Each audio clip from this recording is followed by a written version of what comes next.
राधे राधे दोस्तों, कैसे हैं आप सब। दोस्तों, बिहार इलेक्शंस का तो आप लोगों को पता लग ही गया होगा। सब कुछ बहुत बढ़िया सा हुआ, क्या रहा, सारी चीज़ आपको पता लग गई होंगी, कौन पार्टी जीती, क्या रहा। मैंने बिहार इलेक्शंस के बारे में क्यों स्टार्ट करा, ये वीडियो में आपको आगे पता चलेगा। एक बहुत बड़ा रेलेवेंट या रेलेवेंस रखता है आज की वीडियो में बिहार इलेक्शंस। तो वंदे स्लीपर के यहाँ पे 180 की स्पीड पर जो है ट्रायल्स पूरे हो चुके हैं। अब इन ट्रायल्स के होने के साथ साथ ही मार्केट में बहुत ज़्यादा खबर फैल रही है कि भाई इसका जो रेक 1 है, यानी कि जो पहले वाला रेक था, वो डिसमेंटल कर दिया गया है। नॉट फिट फॉर रन उसको बता दिया गया है, वो बेकार हो चुका है और बड़ी सारी दिक्कतें जो है उसमें आ गई हैं और वो उसको कबाड़े में बेच दिया जाएगा। ऐसी बहुत सारी जो है मार्केट में रूमर्स फैल रहे हैं। ये क्या है, क्यों है, और मैंने ये रूमर आप तक पहुंचाने के लिए जो है बिहार इलेक्शंस के रिजल्ट का इंतज़ार क्यों किया। देखो, रीज़न सुनने के बाद आप मुझे कहोगे कि भाई तुम्हारे अंदर कौन सा शैतान बसता है, ज़रा ये बताओ। क्योंकि रीज़न कुछ ऐसा है, मैंने जानबूझ के जो है बिहार इलेक्शन के रिज़ल्ट अनाउंस होने का वेट किया इस वीडियो को बनाने के लिए। ठीक है, मैं ये वीडियो एक हफ्ता पहले बना सकता था, बट मैंने नहीं बनाई जानबूझ के। देखिए, ये बात है 2025 के शुरुआत की, जब वंदे स्लीपर के पहले रेक के ट्रायल्स हो रहे होते हैं। सबसे पहले खुजराहो वाले सेक्शन में होते हैं, उसके बाद वो कोटा, सवाई माधोपुर वगैरह वाले सारे सेक्शन में होते हैं।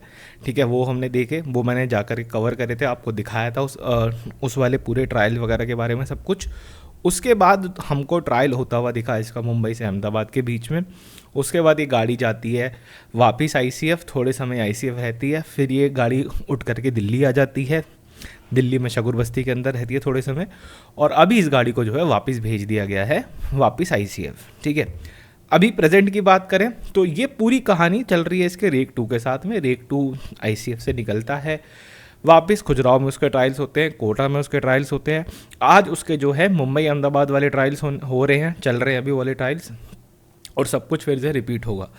लेकिन जैसे ही रेक 2 के ट्रायल्स होते हैं, उसके साथ साथ एक खबर बाजार में फैलनी स्टार्ट हो जाती है कि जो रेक 1 है वो नॉट फिट फॉर रन हो गया है, उसमें बहुत सारी दिक्कतें आ चुकी हैं। लेकिन ये सिर्फ और सिर्फ रूमर है, ये अफवाहें फैल रही हैं, इसमें आपको सच नहीं मानना है। क्यों नहीं मानना है, ये सब आज हम एक डॉक्यूमेंट से समझेंगे। उस डॉक्यूमेंट को समझते समझते, उस डॉक्यूमेंट को देखते देखते इस पूरे टॉपिक की चीरफाड़ कर देंगे, बिल्कुल मस्त तरीके से आपको समझा देंगे और आपको बिल्कुल भी डाउट नहीं रह जाएगा इस पूरे टॉपिक के अंदर। ठीक है, अपने सामने यहाँ आप एक पीडीएफ देख रहे हो। ठीक है, रेलवे बोर्ड की तरफ से पीडीएफ है और यहाँ पे बड़ा बड़ा लिखा हुआ है, introduction of 16 car formation Vande sleeper rake as पर आईसीएफ लेआउट ड्राइंग वगैरह वगैरह।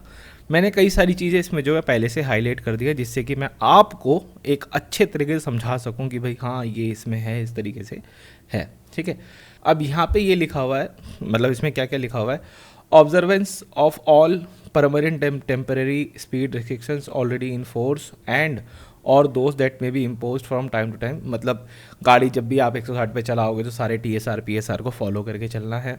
ठीक है, रेक 1 में जो था वो क्या था, वो यहाँ पे ग्रीन वाला जो मैंने कर रखा है वो है, आफ्टर एग्जामिनिंग द रिप्लाई, मतलब रिप्लाई को एग्जामिन करने के बाद pending issues were further followed up with RDSO vide commissioning official letter 9/6/25 जनवरी में रेक 1 के ट्रायल्स हुए थे, मतलब उसके बाद, and 31/7/25 in response RDSO submitted updated compliance vide letter dated 24/6/25 and 1/9/2025 of some of the important issues below. मतलब हमने कुछ नीचे इश्यूज बताए हैं, ये आपको फॉलो अप करने पड़ेंगे रेक 1 के स्टैंडर्डाइजेशन के लिए। मतलब रेक 1 को चलता बिल्कुल फिट फॉर रन देने के लिए आपको ये चीज़ें करनी पड़ेंगी। क्या बताया, सबसे पहले उन्होंने कहा SIL सर्टिफिकेशन होना चाहिए for all necessary safety item including fire safety. SIL मतलब होता है सेफ्टी लेवल इंटीग्रिटी, एक सर्टिफिकेट होता है। ये क्या होता है, गाड़ी के अंदर जितने भी इलेक्ट्रिक और प्रोग्रामेबल इलेक्ट्रॉनिक आइटम लगे हुए हैं, जितने भी लगे हुए हैं, उनको एक रिलायबल लेवल पे सेफ वो है या नहीं, उसका एक सर्टिफिकेट होता है। इसको EIC सर्टिफिकेशन बोलते हैं। मतलब एक चीज़ होती है, कॉम्प्लिकेशन में नहीं जाते हैं, तो वो सर्टिफिकेट यहाँ पे होना चाहिए।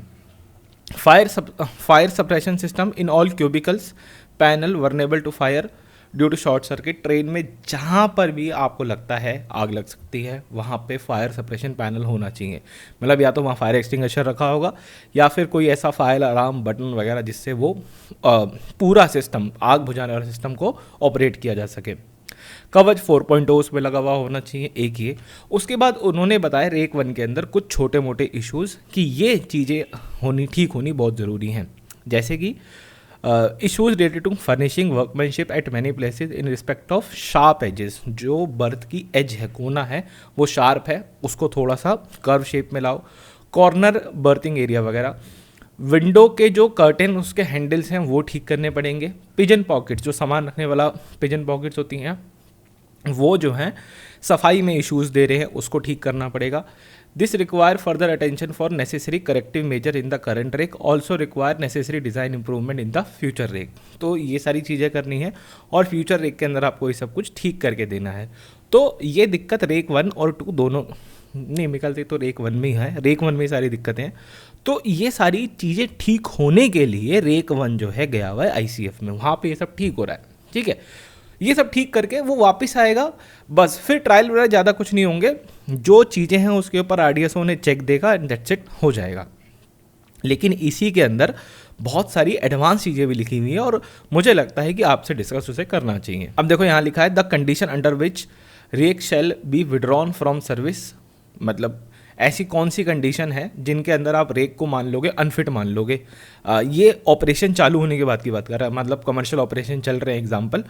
तो किस सिचुएशन में आप मानोगे कि रेक अनफिट है, मतलब ये वंदे स्लीपर का रेक नहीं चलेगा। सच एस डिफेक्टिव डोर, ठीक है, डिफ्लेटेड स्प्रिंग, मतलब स्प्रिंग टूट गया, कुछ हो गया, कम्युनिकेशन फेलियर, ठीक है, shall be laid down by railway and all concern staff should be trained. मतलब क्योंकि अब वंदे भारत बेशक दोनों ट्रेन सेट हैं, देखो वंदे भारत चेयर कार वाली भी ट्रेन सेट है, स्लीपर वाली भी ट्रेन सेट है, लेकिन यहाँ पे सिचुएशन एकदम अलग है। तो यहाँ की अलग SOP बनेगी, स्टैंडर्ड ऑपरेटिंग प्रोसीजर जो होता है वो एकदम अलग बनेगा इसके लिए, और रेलवेज़ को अलग तरीके के काम यहाँ पे करने पड़ेंगे, डेवलप करना पड़ेगा, ठीक है।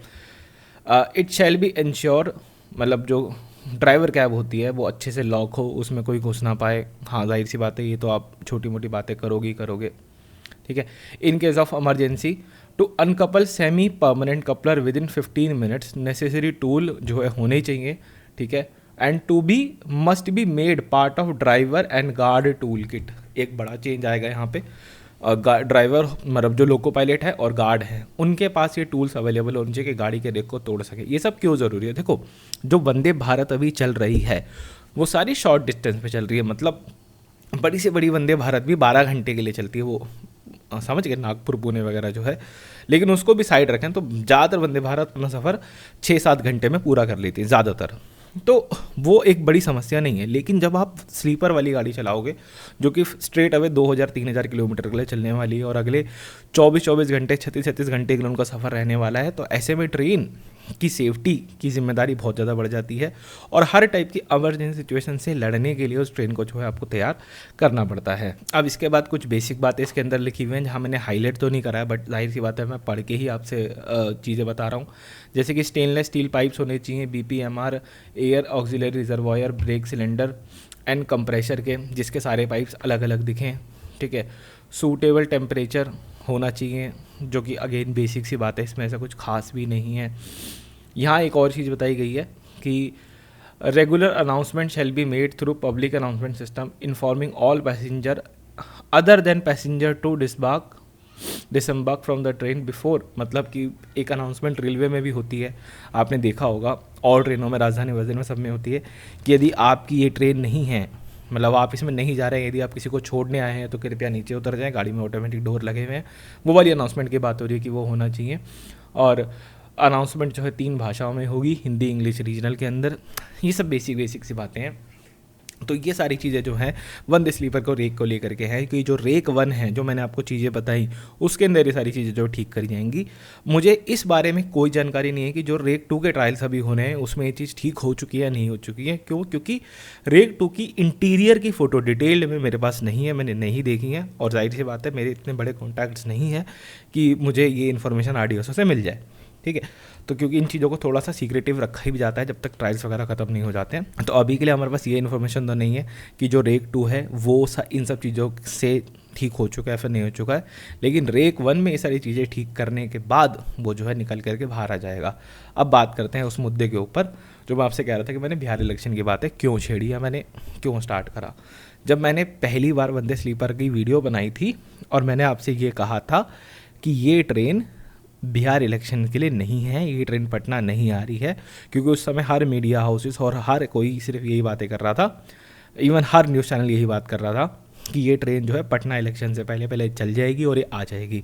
लेकिन मेरे भाई मैंने आपको ये कहा था और लगभग 300 आदमी गाली देने आए थे मुझे कमेंट सेक्शन में कि ऐसा नहीं हो सकता, तुम बिहार की डेवलपमेंट होते हुए नहीं देखना चाह रही, ये वो बहुत कुछ आप लोगों ने बोला, ठीक है। जो कि ठीक है, मैं भी अपनी ओपिनियन दे रहा हूँ यहाँ पे, आप भी अपनी ओपिनियन दे रहे हो यहाँ पे, ठीक है। मुझे बिल्कुल भी बुरा नहीं लगा, मुझे काय गरज नहीं मिला तुम्हारी गालियों से या जिससे भी, ठीक है। आज भी दोगे, आज भी सह लेंगे, कोई दिक्कत वाली बात नहीं है। अपना काम फिर भी निष्ठा ईमानदारी से करेंगे पूरा। मैं आपको क्या बता रहा हूँ, मैंने उस टाइम भी बहुत सोच समझ के वीडियो बनाई थी और मैंने आपको बताया था कि यार ये नहीं चलेगी। उसके पीछे पॉलिटिकल कारण नहीं है। आपको ये लग रहा होगा कि मैं पॉलिटिकली इन्फ्लुएंस होकर इस चीज़ को बोल रहा था उस टाइम पे कि ये तो दिल्ली में रहता है, ये क्यों चाहेगा पटना में चले, आपको ये लग रहा होगा, लेकिन उसके पीछे बिल्कुल भी पॉलिटिकल कारण नहीं है। उसके पीछे टाइमिंग्स थी, ठीक है। मुझे पता है कि रेलवे जैसे डिपार्टमेंट में जो इतना बड़ा है और इतना बिखरा हुआ है, वहाँ पे चीज़ें होने में वक्त लगता है और बिहार इलेक्शन आने में इतना कम समय बचा था कि वो इतनी जल्दी इतनी सारी चीज़ों को कर ही नहीं सकता। अभी जो पिछले 10 मिनट से तुम वीडियो देख रहे हो, एक रेक के अंदर ये सारी खामियां निकाल दी, उसके लिए 50 डिपार्टमेंट को जिम्मेदार बना दिया। अभी 50 डिपार्टमेंट अपना काम करेंगे, रिपोर्ट बनाएंगे, आरडीएसओ को देंगे, आरडीएसओ अप्रूव करेगा। अप्रूवल के बाद अगर उसका मन होगा सब कुछ ओके देने का तो वो ओके दे देगा, उसका मन होगा और खींचना इस मैटर को तो इस मैटर को और खींचेगा। तो ओवरऑल बात यह है कि मेरे को पता है यार कि इतनी जल्दी इस डिपार्टमेंट में काम नहीं होना, और इसलिए मैंने उस समय आपसे ये कहा था कि नहीं जाएगी पटना, ठीक है। क्योंकि अगर चलानी होती तो चला देते, टाइम से चलाते। और अब भी क्यों नहीं जाएगी पटना? नहीं, अब जा सकती है, अब जा सकती है। कैसे जा सकती है? अभी ट्रेन हो सकता है कोलकाता जाए, मतलब हावड़ा या फिर सियालदा वाया पटना भी निकल सकते हैं, ठीक है।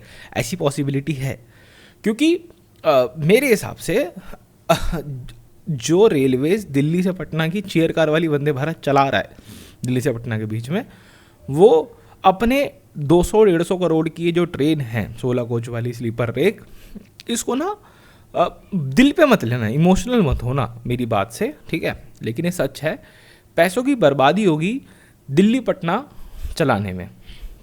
अब तुम्हें लगेगा स्टेटमेंट गलत है, लेकिन स्टेटमेंट गलत नहीं है, डिस्टेंस के हिसाब से कह रहा हूँ, डिस्टेंस एंड फेयर के उस बेसिस पे कह रहा हूँ मैं।